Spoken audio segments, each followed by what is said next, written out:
이번 주에 이제 광복절이 있죠. 이제 올해가 광복 80주년입니다. 또 제가 또 애국심이 충만한 청년 아니겠습니까? 네, 매우 광복절을 좋아하는 사람인데, 이날 우리에게 참 큰 의미가 있죠. 왜 의미가 있냐라고 하냐면, 그냥 역사적인 날이라서 이 날을 기념하는 것이 아니라 이 날이 지금까지 우리의 삶에도 영향을 끼치고 있기 때문입니다. 저는 그렇게 확신해요. 왜냐하면 우리의 할아버지 세대가 경험한 또 증조 할아버지 세대가 경험한 사건이잖아요. 어마어마한 사건이잖아요. 그래서 사실은요, 지금 우리 세대를 규정짓는, 우리 세대의 문화를 규정짓는데 많은 영향을 끼친 것이 또한 이런 거대한 사건이기도 합니다. 이런 큰 사건들은 사건으로만 끝나지 않고 이후에 그 세계의 세계관과 문화를 형성하는 데까지 큰 영향을 끼치고 있습니다. 예를 들어 볼까요? 어, 저희 집에 독립운동을 한 분이 계시잖아요. 조상 중에 굉장히 어렵게 사셨어요. 가산을 다 탕진을 했고 또 어디서 돌아가셨는지도 모르게 사라지신 분도 계시고. 근데 그렇게 어렵게 또 할아버지가 자라오시고 그렇게 어렵게 산 세대의 자녀들이 우리의 부모들이잖아요. 그렇죠? 그러니까 그 전쟁 후에 그 전쟁의 포화를 그대로 맞았던 할아버지 세대와 또 그 자녀 세대, 그 자녀 세대, 그러니까 그 세대와 이 세대들이 온전한 어떤 그 정서적인 안정을 가진 세대로 자라기는 정말 어려운 시대였죠. 그래서 사실은 그 자녀들 또한 그 영향을 받을 수밖에 없는 거예요. 그 불안정한 정서를 가진 어른들의 자녀들로 사실은 지금의 청년 세대가 상당 부분 자라왔다는 것이죠. 매우 혼란스러운 시대를 우리의 역사가 겪어온 거예요. 그런 점에서 우리가 지금도 그 영향을 받고 있습니다. 그렇죠? 2차 세계대전, 태평양 전쟁, 그리고 그 종전 후에 있었던 6.25 전쟁까지 이런 전반적인 것에 이 사건들이 다 이 8.15 광복과 엮여 있죠. 그렇죠? 그러면서 지금 시대까지 무슨 붉은이니 파란이니 하면서 그런 어떤 다른 나라에는 일반적이지 않은 정서적인 어떤 그 이 유대라고 할까요? 어떤 이 다른 부분이 있죠, 우리에게. 그러니까 그런 점에서 이 사건이 지금 우리에게까지 영향을 끼치고 있는 겁니다. 그래서 사실은 충분히 이날은 기념할 만한 가치가 있죠. 어떻게 보자면 굉장히 가슴 아픈 역사지만 그 가슴 아픈 역사가 끝나고 우리 세대의 뭔가 회복이 일어나고 있다라는 것을 알리는 신호탄이었기 때문에 그렇습니다. 만약에 그때 광복이 안 되었고 뭔가 제대로 해결이 안 되었다면 아마 지금 우리가 살아가고 있는 세계보다 더 어려운 세계를 우리가 살아가고 있지도 않을까라는 생각을 해보게 됩니다. 근데 여러분, 우리가 느끼는 이런 감사와 기쁨은요, 그 시대를 살아갔던 사람들한테는 아마 비할 바가 못 될 겁니다. 그렇죠? 우리가 광복절을 축하하는 그 감사와 그 시대를 살았던 그 사람들의 감사는 아마 질적으로 굉장히 큰 차이가 있을 거예요. 여러분, 누가 제일 기뻤을까요? 누가 제일 기뻤을 것 같습니까? 광복절 8월 15일에 이제 일본이 패망하고 우리가 광복을 되찾았다라는 그 선언이 일어났을 때 누가 제일 기뻤을 것 같습니까? 누가 제일 기뻤을까요? 제 생각에는 감옥에서 이 독립운동한 것 때문에 갇혀 있었던 분들, 열심히 이 일을 위해서 피땀 흘려 수고하셨던 분들이 제일 기쁘고 감사했을 것 같아요. 왜냐하면 그분들은 그게 너무나도 간절했거든요. 그렇죠? 그런데 반대로 이 광복이 기쁘지 않은 사람들도 있었을 것입니다. 어떤 사람이 기쁘지 않았을까요? 이 45년 일제강점기 동안 눈물 한 방울 흘리지 않았던 사람들. 오히려 다른 사람의 눈물을 빼앗아서 다른 사람의 눈에서 눈물을 흘리게 해서 자기가 잘 먹고 잘 살았던 사람들은 그때 뜨끔했을 겁니다. 오씨, 이거 아닌데. 이거 이렇게 끝나면 안 되는데. 라는 생각을 그 사람들은 했을 거란 말이에요. 여러분, 그렇습니다. 소망으로 그 날을 꿈꾸고 기다리고 희생했던 사람들에게 그 날은 정말 말할 수 없는 그런 기쁨이었을 것입니다. 다른 말로 하자면 눈물을 흘리지 않은 사람은 감사할 수 없었다는 거예요. 눈물을 흘린 사람만이 감사할 수 있는 그 기쁨, 그 만족, 그 감사가 있는 게 있다는 말입니다. 소망하지 않는 사람은 흘리지 않는 눈물입니다. 소망하지 않는 사람은 뭘 그것 가지고 그래 라고 합니다. 그러나 분명한 것은 소망하기 때문에 눈물을 흘려가면서라도 그 시간을 버티고 견디고 인내하는 것입니다. 그렇죠?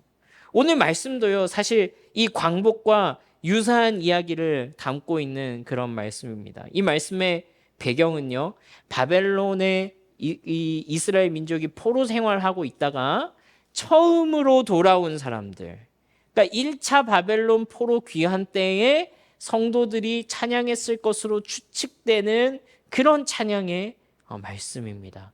우리 오늘 말씀 1절에서 3절까지 우리 한 목소리로 한번 읽어볼까요? 시작.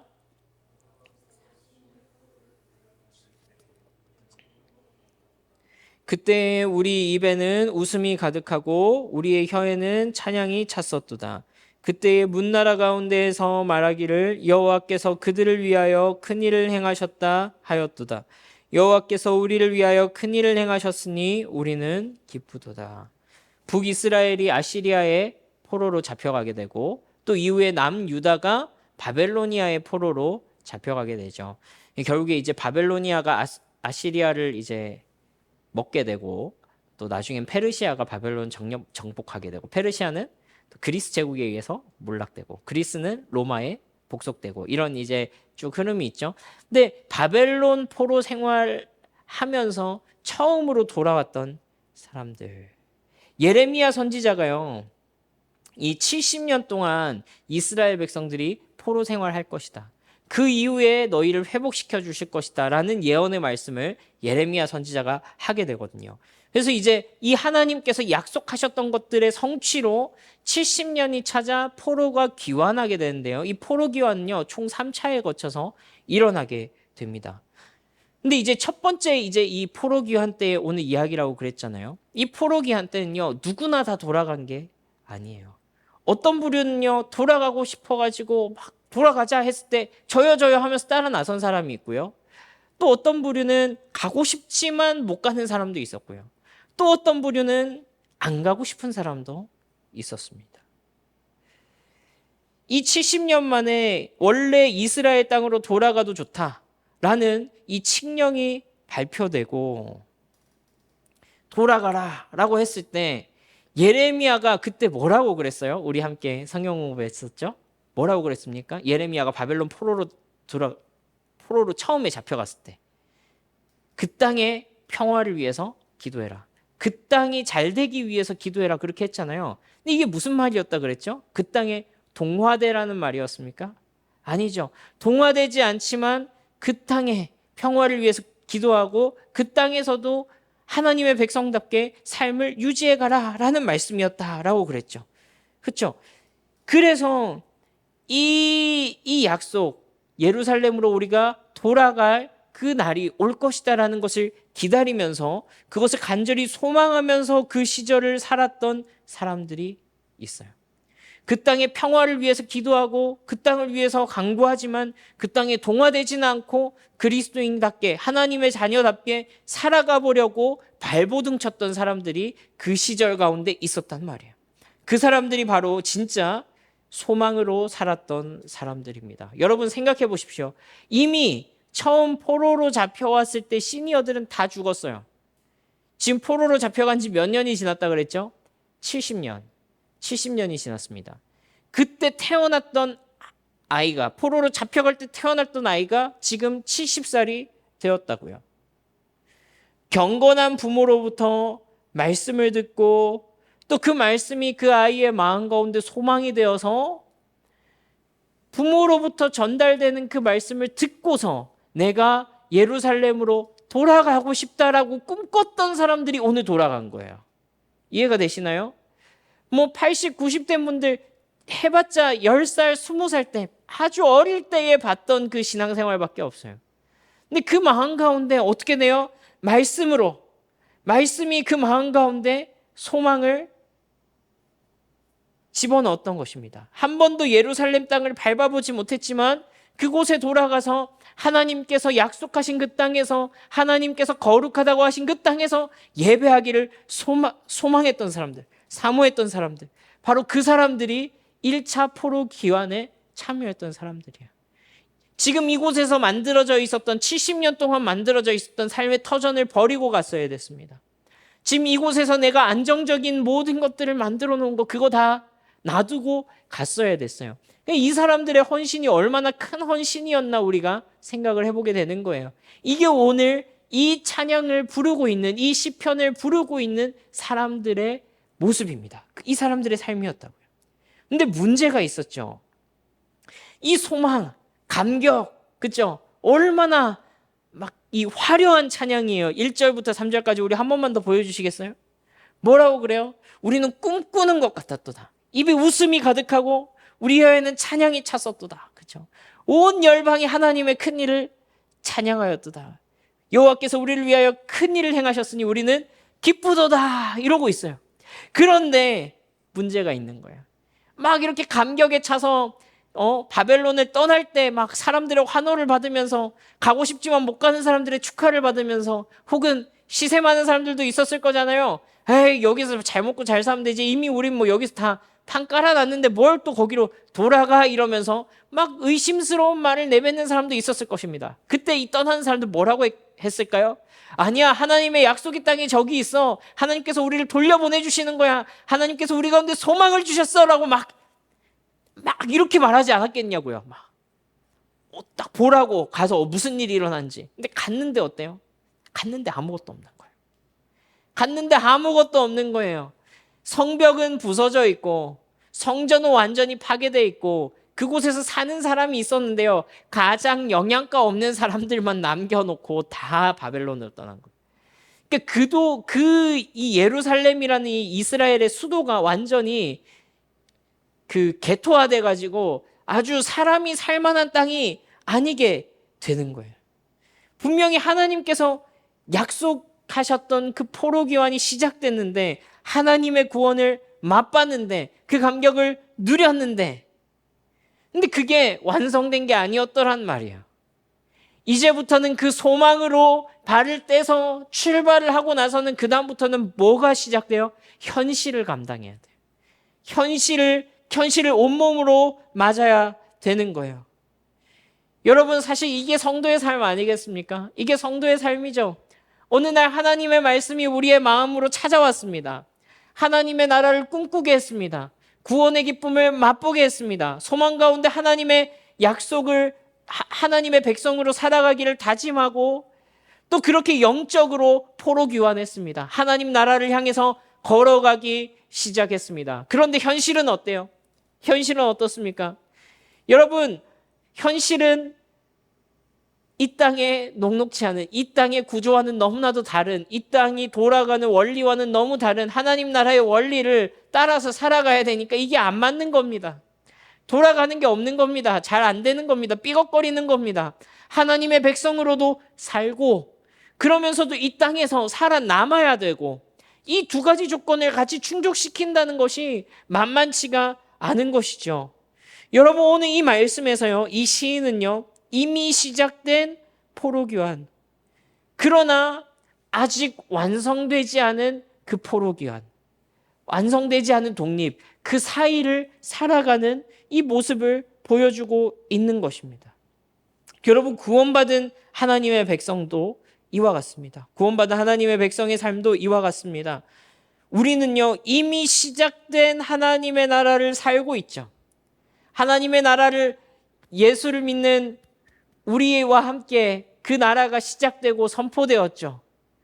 회개하라, 천국이 가까웠다, 예수님 말씀하셨죠. 근데 우리 자주 이런 질문 던집니다. 목사님, 어떻게 하나님 나라가 임하였다면서요? 하나님 나라가 우리 가운데 시작됐다면서요? 근데 왜 아직도 이 모양 이 꼴입니까?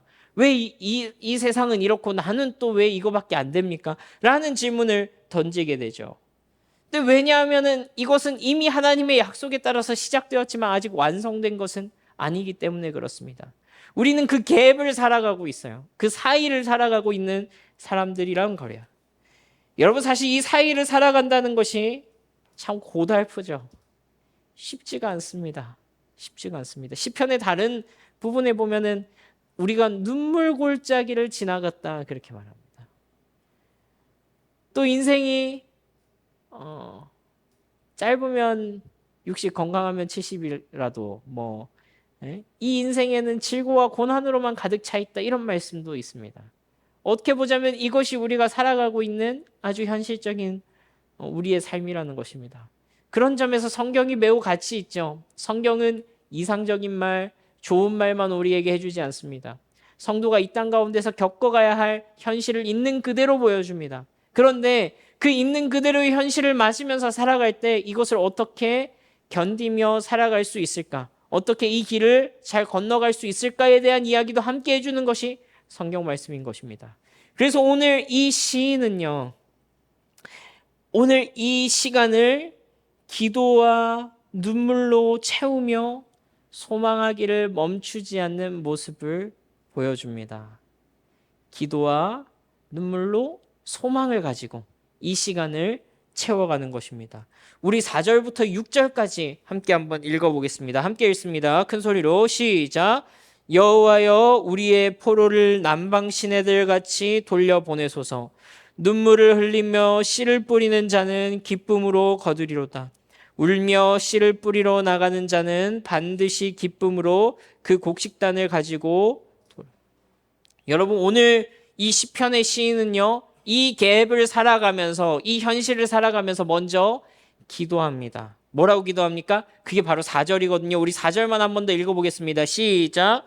여호와여 우리 포로를 남방 시내들 같이 돌려보내소서. 여러분 이 기도는 무슨 기도냐면요. 하나님의 약속, 하나님의 뜻을 속히 완성시켜 주십시오라는 기도입니다. 너희도 빨리 와서 도와라 이게 아닌 거예요. 야 우리는 헌신해가지고 1차 포로기한으로 왔어. 나머지 2차, 3차 왜 빨리 안 와? 우리만 고생하고 있어. 왜 우리만 수고해? 너희도 빨리 와서 좀 도와. 원망하는 것이 아니라 하나님 앞에 기도합니다. 주님, 저 남아있는 포로들을 남방 시내들 같이 속히 돌아오게 하소서. 하나님 완전한 회복을 기다립니다. 주님께서 완성하실 그 하나님 나라 우리가 사모합니다. 여러분 이 기도는 무슨 기도와 같습니까? 우리가 주기도문에서 아버지의 뜻이 하늘에서와 같이 이 땅에서도 속히 이루어지게 하옵소서 하는 그 기도와 일맥상통하는 기도입니다. 하나님의 뜻을 가지고 살아가는 사람들이 이 땅에서 보는 그 하나님 나라의 뜻과 왜곡되는 그것과 맞지 않는 현상들을 보면서 고통스러워하는 기도입니다. 주님, 하나님께서 약속하신 것 있잖아요. 그거 시작하셨다는 거 나 알겠거든요. 그거 의심하지 않거든요. 그러나 주님, 내가 이거 버티는 게 쉽지 않습니다. 속히 이 일을 완성해 주십시오 라고 기도하는 것입니다. 이것은 지금으로서는요 너무 불가능해 보이는 것처럼 보입니다. 이것은 지금으로서는 너무나도 소망이 없는 것처럼 보입니다. 왜냐하면 돌아와서 보니까 너무 처참하거든요. 우리 포로 귀환 때의 말씀, 에스라, 학계, 이런 스가랴 이런 데를 보면요, 그때의 어떤 비참함과 어려움들이 잘 드러나 있죠. 성벽은 완전히 파괴되어져 있고 성전은 무너져 있고 막 강도들이 돌아다니고 그 지역에서 세력을 형성한 조직 폭력배들이 돌아다니면서 성벽을 건축하면 가서 막 부수고 막 죽이겠다고 협박하고 하지 말라고 협박하고, 야 여기 우리 구역인데 왜 갑자기 들어와가지고 이거 하려고 그러냐고 그런 막 얘기를 하고 말이죠. 그러니까 현실적으로 보면 너무 소망이 없는 거예요. 너무 처참한 거예요. 그러나 뭐라고 기도합니까? 남방 시내들 같이 돌려보내소서. 요 남방 시내란 말, 남방 남쪽에 뭐가 있냐면요, 네게브 사막이 있습니다. 이 이스라엘의 남쪽에는요 네게브 사막이 있어요. 사실 지금도 이스라엘 국토의 상당 부분은 이 네게브 사막이 자리 잡고 있습니다. 근데 여러분 이 사막 사진 한번 보여주시겠어요? 요게 네게브 사막이에요. 굉장히 황량하고 메말라 있죠. 광야에 더 가까워 보이는 어쩌면 그런 곳입니다. 굉장히 메마른 곳입니다. 근데 여러분 여기에 시내가 흐르게 하옵소서라고 기도하는 거예요. 시내가 흐르게. 건기와 우기의 차이가 굉장히 다르거든요. 이 네게브 사막에 우기 때는요, 큰 비가 쏟아질 때가 있다고 합니다. 그러면 어떻게 되냐면요, 이렇게 막 폭포가 쏟아질 정도로 어마어마하게 물이 쏟아지는 것을 보게 되는 거예요. 그러면요, 이 황량했던 사막에 어떤 일이 일어나냐면요, 이 사막에 이렇게 꽃이, 와, 이 정도 꽃이 필 줄 몰랐죠. 하나 더 보여주십시오. 네. 이렇게 이제 사막 한가운데 황량해 보이지만 생명이 자라나고 꽃이 피게 되는 이런 것들을 보게 되는 거예요. 여러분, 그렇습니다. 이와 같이 기도하고 있는 것입니다. 주님, 약속하신 것처럼 얼른 회복해 주십시오.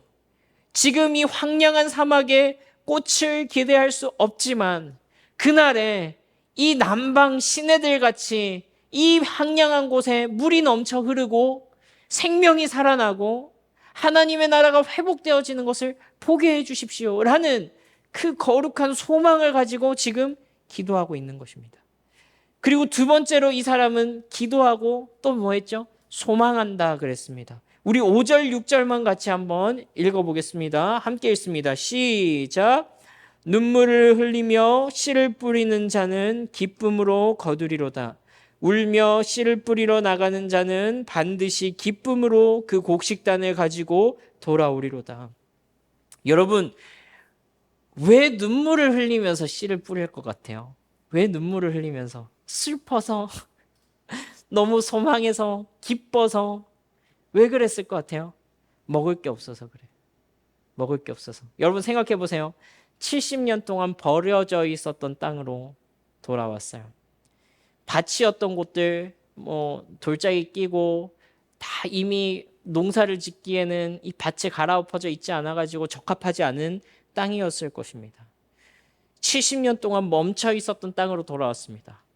여러분, 제가 이제 일하는 곳에 사무실이 몇 개가 있는데 최근에 한 2달 정도 사용하지 않은 사무실이 있었어요. 이제 거기를 제가 최근에 갔는데 썩은 내가 나는 거예요. 썩은 내가. 누가 와서 거기다 똥 퍼놓고 간 게 아니에요. 거기에 안 쓸 거 알아서 미리 쓰레기도 다 버려놓고 깨끗하게 해놓고 나왔어요. 아무도 거기를 어지르지 않았습니다. 아무도 거기서 뭘 하지 않으면 아무 짓도 안 했어요. 그런데 딱 2달 동안 비어 있으니까 거기가요, 냄새 나는 곳으로 바뀌어 버렸다.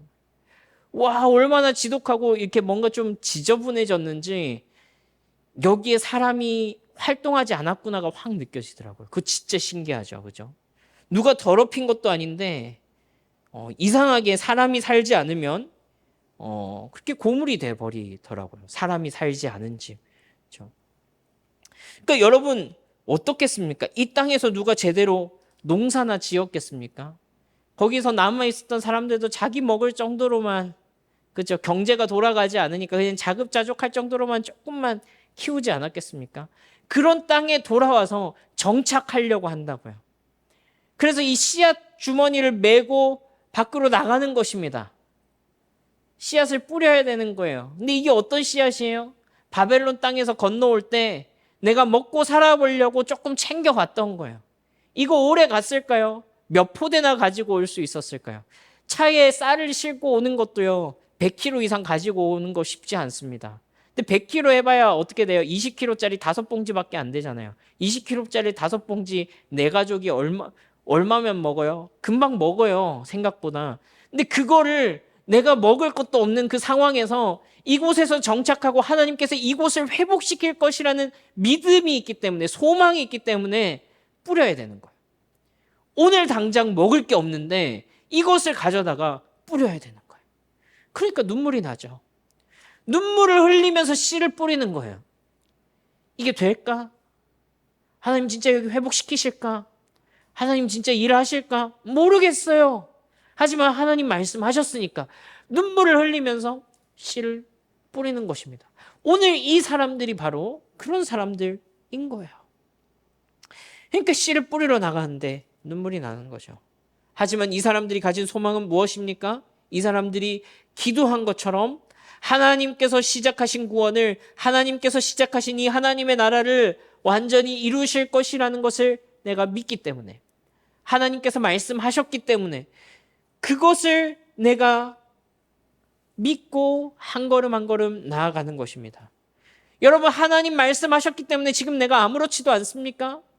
하나님께서 말씀하셨기 때문에 내가 그 말씀을 믿고 있으면 감정적으로도 흔들리지 않고 내 기분도 굳건하고 내 속에 아무런 번뇌함이 없습니까? 그렇지 않잖아요. 그렇지 않잖아요. 여러분, 이 사람들이 해피해서 지금 씨를 뿌리고 있습니까? 자기 먹을 거 축내가면서? 아니죠. 눈물을 흘리면서 온갖 번잡한 마음이 다 드는 와중에 그 눈물을 안고서 씨를 뿌리러 가는 거예요. 그렇게 하고 있는 것입니다. 그렇기 때문에 눈물을 흘리면서도 그 기쁨으로 거둘 날을 소망하면서 그 씨를 뿌리러 나가는 것입니다. 이것이 지금 오늘 1차 포로기한했던, 지금 이 시편 126편의 찬양을 부르고 있었던 이 사람들의 모습이라고요. 여러분 한번 상상해 보십시오. 황량해져 버린 그 예루살렘 땅에, 그 땅을 개간해서 우리도 먹을 것 없지만 그냥 쌀톨 몇 개 조금 해서 그거 죽 끓여가지고 먹을지언정 이 땅에서 추수를 기대하면서 새롭게 씨를 뿌리는 그 사람들의 모습, 눈물을 흘리면서 그 씨를 뿌리러 나가는 그 모습 말입니다. 여러분, 그렇습니다. 이 사람들은 그 땅에 눈물을 심은 거죠. 다른 말로 하자면 눈물로 심어보지 않은 사람은 거둘 것도 없다는 것입니다. 눈물로 심어보지 않은 사람은 기쁨으로 거둘 것도 없다고요. 이 땅에서 성도의 삶이 그러합니다. 누가 광복의 기쁨을 맛보는 사람입니까? 누가 그날 해피한 사람입니까? 눈물을 심었던 사람입니다. 눈물로 소망을 품었던 사람입니다. 눈물을 흘리지 않는 사람은 오히려 그때부터 불안해지기 시작하는 거예요. 광복이 일어났다. 그때부터 불안한 거예요. 하나님께서 임하신다. 하나님 나라가 오신다. 그때부터 불안한 거예요. 하나님께서 우리 가운데 시작하신 구원, 그 구원을 맛보게 하시고 우리 속에 기쁨이 넘치게 하셨습니다. 그러나 우리는요, 이 복음이 없는 땅, 황폐한 땅을 살아가야 됩니다. 하지만 하나님께서 이 땅의 성도의 수고를 귀하게 여기시고 우리가 이 땅에서 복음을 위하여 수고한 이 수고를 마치 사막에 강이 흐르고 꽃이 피게 하는 것처럼 그렇게 이루실 줄로 믿습니다. 여러분과 이 말씀을 준비하면서 우리 언더우드 선교사님의 기도를 여러분과 한번 나누고 싶은데요. 혹시 들어보신 적이 있으실 수도 있습니다. 언더우드 선교사님은요, 1880년 정도에 이 땅을 밟으셨어요. 그 어간 해가지고 이 땅에 밟으셨어요. 우리나라의 아주 초창기 선교사 중에 한 분이십니다. 그래서 이 언더우드 선교사님이 만든 연희 전문학교가 지금의 연희 세브란스, 그러니까 연세 그 대학교에 또 전신이 되었던 그 학교를 만든 선교사님이시죠. 이 선교사님이 처음 조선 땅을 밟았을 때 그 황량하고 황폐하고 아무것도 없었던 그 답답한 심정을 기도로 담아서 이렇게 고백합니다. 조금 길지만 제가 읽어드리겠습니다.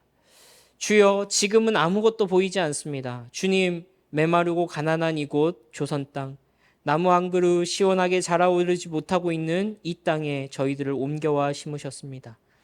그 넓고 넓은 태평양을 어떻게 건너왔는지 그 사실 자체가 기적입니다. 지금은 아무것도 보이지 않습니다.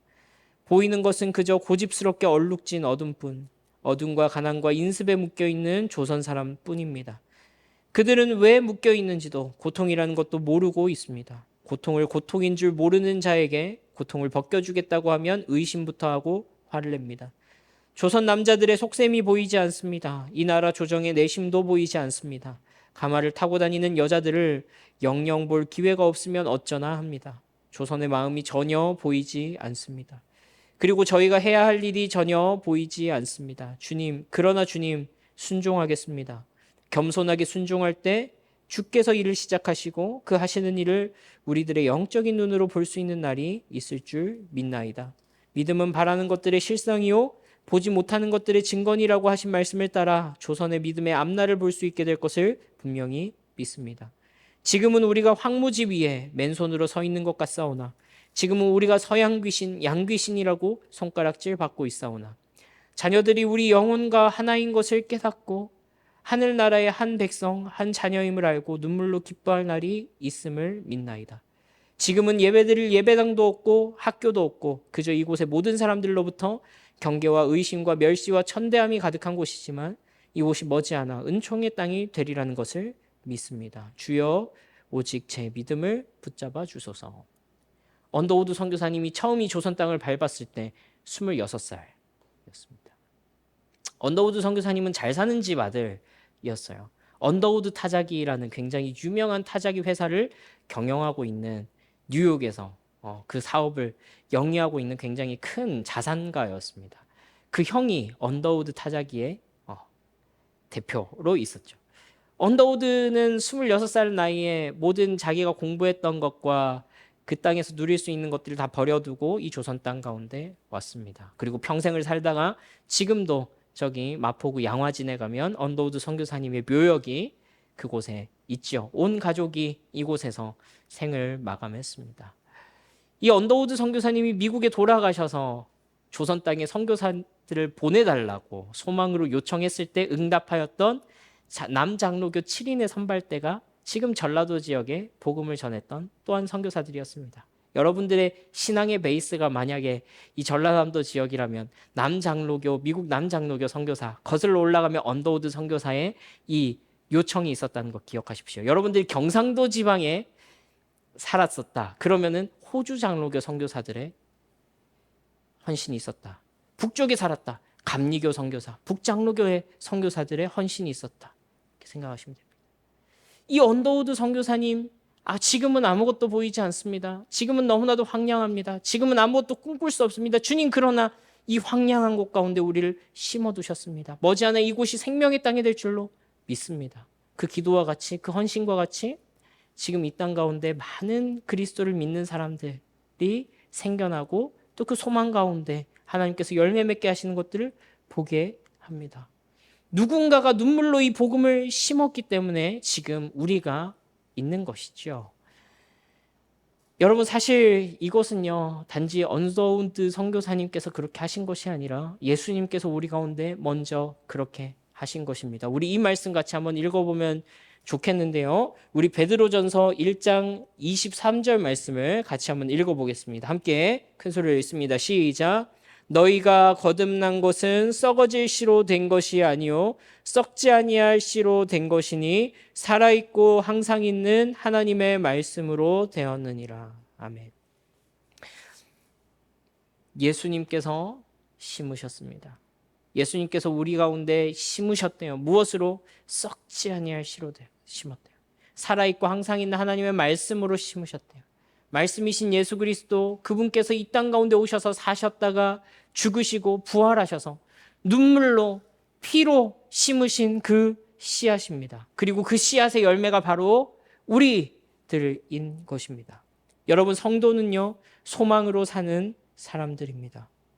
때로는 우리의 상황이 나쁘고 앞이 보이지 않고 별로 가능성 없어 보이는 그 길을 우리는 계속해서 걸어가야 될 때도 있습니다. 어떨 때는 성공적일 수 있겠지만 어떨 때는 그것이 의미 없는 것처럼 실패처럼 보여지는 그런 상황이 일어날 수도 있습니다. 우리가 그런 상황 가운데 직면할 수도 있습니다. 여러분이 언더우드 선교사님이 들어오시기 전에도요, 수많은 선교사님들이 조선 땅을 밟았습니다. 배에서 내리자마자 목이 참수되어 가지고 성경을 뿌리고 돌아가신 분도 계십니다. 아시죠? 들어보셨죠? 그 뿌렸던 성경, 그 종이가 좋아가지고 벽에다가 붙여놨더니 그걸 보고서, 그걸 읽고서 예수를 믿어가지고 시작된 교회가 저기 소래교회라는 우리나라 조선의 최초의 교회가 또 있지 않습니까?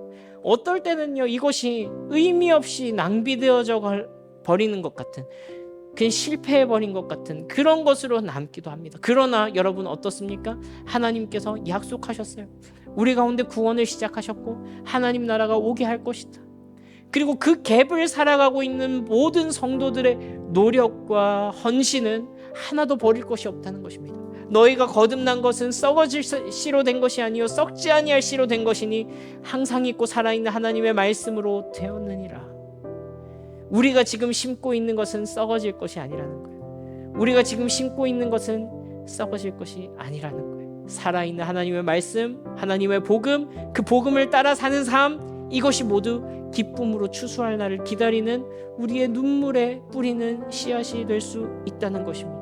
때로는 그 눈물이 내가 지금 먹을 것이 없어서 지금 가지고 있는 이것을 뿌려 심어야 하는 진짜 그렇게 비참한 상황처럼 보일지라도 그것을 통해서 일하시는 하나님의 일하심이 있다는 것입니다. 우리 이 소망을 가지고 우리 함께 찬양하면서요, 우리 여호와의 유월절 이 찬양 함께 찬양하면 좋겠네요. 이 찬양의 가사가요 조금 모호하죠. 그래서 제가 어릴 때는 이 찬양을 별로 그렇게 좋아하지 않았습니다. 무슨 말일까? 그냥 감성적인 찬양인 것 같은 거예요. 근데 여러분, 제가 아까 함께 기도하면서 나눴던 것처럼 우리 이렇게 고백하면서 함께 이 찬양 다시 한 번 더 하면 좋겠는데요. 내 주를 향한 사랑과 그 신뢰가 사그러져 갈 때, 내 눈으로 봤을 때는 황폐해요. 아무것도 없는 것 같아요. 끝난 것 같아요. 더 이상 이곳에서 예배할 수 없을 것 같아요. 내 삶의 현장에서 하나님의 백성으로 사는 것은 이미 실패해버리고 끝나버린 것 같아요. 근데 그때 하늘로부터 이곳에 장막이 덮이게 하여 주옵소서. 눈에 보이는 성전은 다 무너져 있었지만 하나님의 임재가 회복되게 하여 주옵소서. 하나님의 은혜가 회복되게 하여 주옵소서. 그때로부터 내 속에 하나님을 향한 예배가 회복되어지기를 간절히 원합니다. 주님, 나의 일상에서의 예배가 회복되어지기를 간절히 바랍니다.